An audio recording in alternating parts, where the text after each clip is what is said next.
नमस्कार. आज मी प्राध्यापक MP पाटील सरांच्या महाकाव्य काव्य समजलेलं उमजलेलं या पुस्तकातील केशवसुतांचा नवा शिपाई या प्रकरणाच्या मी पाडलेल्या 2 भागांपैकी दुसरा भाग वाचतो. शेवटचे चौथे कडवे प्रतिमा प्रतीकांच्या दृष्टीने तसे क्लिष्ट वाटले तरी त्यात ठोस आशय भरलेला आहे. समनिर्गुण तिळावर साखरेचा पाक चढवून हलवा तयार केला जातो. असे करताना हलव्यावर बोचणारे टोचणारे काटे तयार होतात. तसेच आपल्या अहंस्फूर्त अशा केवळ व्यक्तिमत्वावर धर्म संस्कृतीचे संस्कार करता करता स्वतःच्या धर्म संस्कृती आदींच्या दुराभिमानाचे काटे तयार होतात. हे आपल्या भोवती निर्माण होणारे विद्वेषी दुराभिमानाचे आवरण समाजात कलह निर्माण करते. माणसामाणसातील सहजीवनाबद्दल चिंता निर्माण करणारा हा विद्वेषी कलह मिटवून येथे शांतीचे साम्राज्य स्थापन झाले पाहिजे. येऊ घातलेल्या नव्या काळाचे, नव्या युगाचे ते स्वप्न आहे. या नव्या युगाचा मी प्रेषित आहे. शांती साम्राज्य स्थापन करू पाहणाऱ्या त्या नव्या शांती युगाचा मी अग्रदूत आहे, असा त्यांचा उद्घोष आहे. स्वतःतील अहंस्फूर्तीचा, स्वतःतील स्वयंऊर्जेच्या आत्मिक सामर्थ्याबद्दलचा हा ऊर्जस्वल उद्घोष आहे.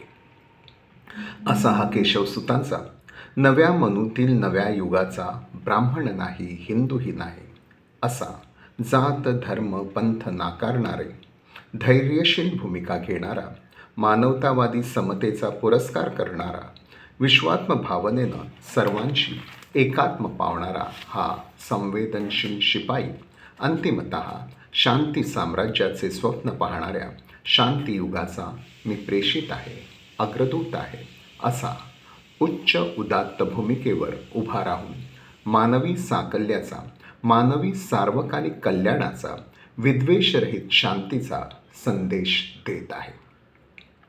या कवितेच्या अध्यापनाचा मी असा समारोप केला होता. एकूण माझ्या अध्यापनातून या कवितेतील मूल्यपूर्ण आणि संवेदनशील विचार समोरील तरुण विद्यार्थ्यांमध्ये मी संक्रमित केला होता.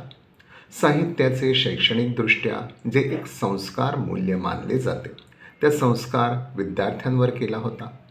शिक्षणातील साहित्याचे कार्य म्हणून सहसंवेदन, कल्पकता, समृद्धी, जीवनविषयक जाण, सौंदर्याचा साक्षात्कार आदी ज्या गोष्टी सांगितल्या जातात त्यापैकी मूल्यसंस्कार या महत्त्वाच्या गोष्टीला माझ्या अध्यापनात मी अग्रक्रम दिला होता. अशा कवितेबाबत ते आवश्यक होते, असा माझा ठाम समज होता आणि आहे. अशा साहित्यकृतीतून जीवनमूल्यांचा संस्कार होतोच होतो. तो जरी कृती प्रवणता निर्माण करणारा नसला तरी माणसाचे मूल्यपूर्ण व्यक्तिमत्व घडवण्यात त्याचा महत्त्वपूर्ण प्रभाव पडत असतोच. माणसाच्या होण्यामध्ये आणि त्याच्या वाढण्यामध्ये त्याचा वाटा असतोच असतो.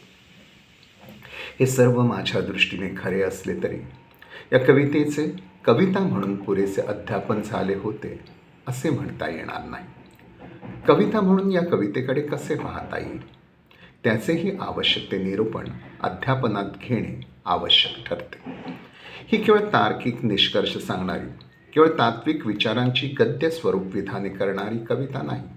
तसेच केवळ भावनांना आवाहन करणारी ही वक्तृत्वपूर्ण कविता नाही.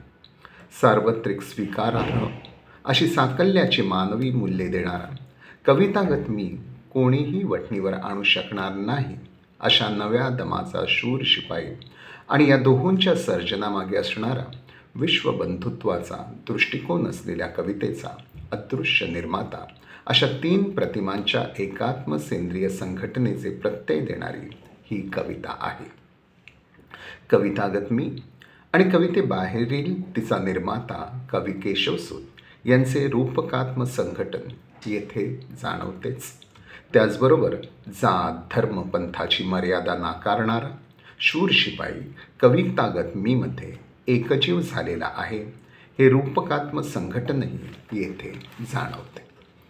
हे अशा स्वरूपाचे जाणवणारे तिहेरी संघटन या कवितेला प्रारंभीच कविता पण बहाल करीत असते. या मीची, या नव्या मनूतील नव्या दमाच्या शिपायाची, त्या कवी केशवसुतांची विश्वबंधुत्व या मूल्यावर आत्यंतिक जिव्हाळ्याची, आत्यंतिक उत्कटतेची श्रद्धा व्यक्त होत असल्याने या कवितेला भावगीताच्या पातळीवरची उत्कट भावनात्मकता लाभली आहे. ही भावनात्मकता एका मीची, एका नव्या युगातील प्रेषिताची, एका केशवसुतांची असल्याने तिला विशिष्टता लाभलेली आहे. आणि या कवितेत व्यक्त झालेले मूल्य हे सार्वत्रिक श्रेय स्वरूपाचे असल्याने तिला सार्वत्रिकता लाभलेली आहे.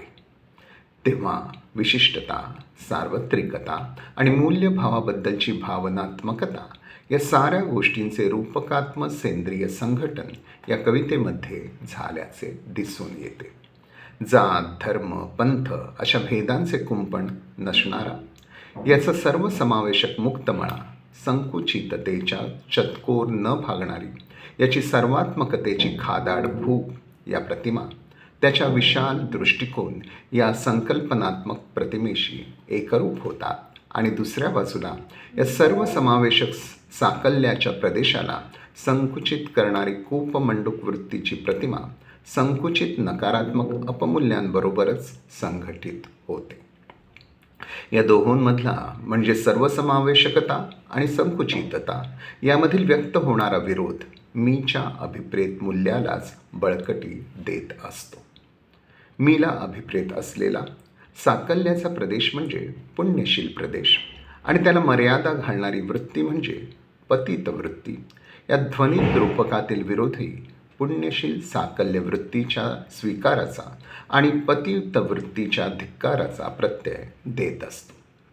शांभव दर्शनासारख्या काश्मीरी तत्त्वज्ञानानुसार तसेच ज्ञानेश्वरांच्या चिदविलासाच्या भूमिकेनुसार हा सर्व विश्वपसारा म्हणजे त्या मूळ तत्ची, त्या ब्रह्मची रूपे आहेत. येथील सर्व मुले, फुले, माणसे ही माझ्यासहित त्या ब्रह्माचीच रूपे आहेत. एकाच आदी तत्वाची रूपे आहेत, म्हणून ती सारी माझीच भावंडे आहेत.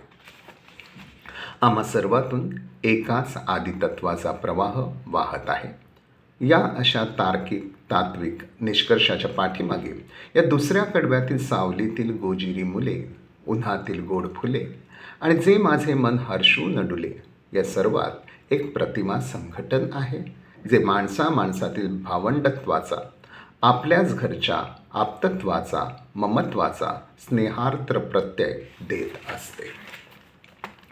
या कडव्यातील प्रासयुक्त रचनाही नादमधुरतेचा अनुभव देत मूळ आशयाच्या संस्काराला सहाय्यभूत ठरत असते. जिकडे तिकडे मधील प्रास सर्वत्र पसरत जाणाऱ्या भूमीतील भावंडपणाचा प्रत्यय अधिक प्रसरणशील करीत असतो. कोठेही जाचे आवर्तन आणि डोईवर ते दिसते निलांबरते यामधील लय आंदोलित प्रास निसर्गातील समत्वदर्शक सार्वत्रिकतेची वस्तुनिष्ठता ठसठशीत करण्यात सहाय्यभूत ठरत असते. आणि गोजिरी मुले, गोड फुले, मन हर्षून डुले यातील प्रास संवेदनशील आणि भावनिक अनुभवाला ममत्वाचा मधुर स्पर्श करीत असतो. पुढील कडव्यातील पूजित असे आपणाला, आपुल्यामध्ये विश्व पाहुनी पूजी मी विश्वाला या मीच्या पूजेमध्ये स्वतः मी भोवतीचे आपण आणि मूळ तत्पासून निर्माण झालेले सारे विश्व या तीन प्रतिमांचे संघटन या मीची साऱ्या विश्वाबरोबरची एकात्मता व्यक्त करते. त्यामुळेच लहान मोठे, साधू अधम, दूर जवळ ही सारी परस्पर विरोधी द्वंद्वे मीच्या लेखी गळून पडतात. त्या सर्वांबरोबर या मीची अद्वैताची मिठी पडते. त्या सकलांमध्ये याचे मीपण विलीन झालेले असते, त्याचे मीपण सर्वात भरून गेलेले असते. हा सारा त्याचा विश्वात्मक अद्वैताचा अनुभव हे तेथील प्रतिमांचे संघटन देत असते. ते त्याचे काव्यात्मक कार्य असते. शेवटच्या कडव्यात मानवी समाजात कलह निर्माण होण्याची मीमांसा, तीळ, त्या भोवतीचा पाक, त्यावर येणारे काटे त्या प्रतिमांच्या रूपकातून केली जाते.